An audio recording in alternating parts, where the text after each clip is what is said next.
ಬಂಟ್ವಾಳ ತಾಲೂಕಿನ ಆಶ್ರಮವೊಂದರಲ್ಲಿ ವಾಸ್ತವ್ಯವಿದ್ದ ಮಹಿಳೆಯೋರ್ವರು ನೇಣು ಬಿಗಿದು ಆತ್ಮಹತ್ಯೆ ಮಾಡಿಕೊಂಡ ಘಟನೆ ಬಂಟ್ವಾಳದಲ್ಲಿ ನಡೆದಿದೆ. ಉಡುಪಿ ಜಿಲ್ಲೆಯ ಪಡು ಗ್ರಾಮದ 67 ವರ್ಷ ಪ್ರಾಯದ ಲಕ್ಷ್ಮಿ ಆತ್ಮಹತ್ಯೆ ಮಾಡಿಕೊಂಡ ಮಹಿಳೆ. ಮಾನಸಿಕವಾಗಿ ನೊಂದುಕೊಂಡು ವಾಸ್ತವ್ಯದಲ್ಲಿ ಇದ್ದ ಮಹಿಳೆ ಆಶ್ರಮದಲ್ಲಿ ನೇಣು ಬಿಗಿದು ಆತ್ಮಹತ್ಯೆ ಮಾಡಿಕೊಂಡ ಬಗ್ಗೆ ಅನಾಥಾಶ್ರಮದ ಮೇಲ್ವಿಚಾರಕರು ನೀಡಿದ ದೂರಿನಂತೆ ಬಂಟ್ವಾಳ ಗ್ರಾಮಾಂತರ ಪೊಲೀಸ್ ಠಾಣೆಯಲ್ಲಿ ಪ್ರಕರಣ ದಾಖಲಾಗಿದೆ.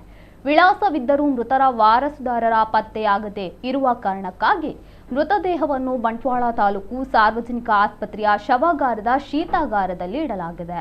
ಮೃತರ ವಾರಸುದಾರರು ಬಂಟ್ವಾಳ ಗ್ರಾಮಾಂತರ ಪೊಲೀಸ್ ಠಾಣೆಯ ಉಪನಿರೀಕ್ಷಕರನ್ನು ಸಂಪರ್ಕ ಮಾಡುವಂತೆ ಮನವಿ ಮಾಡಲಾಗಿದೆ.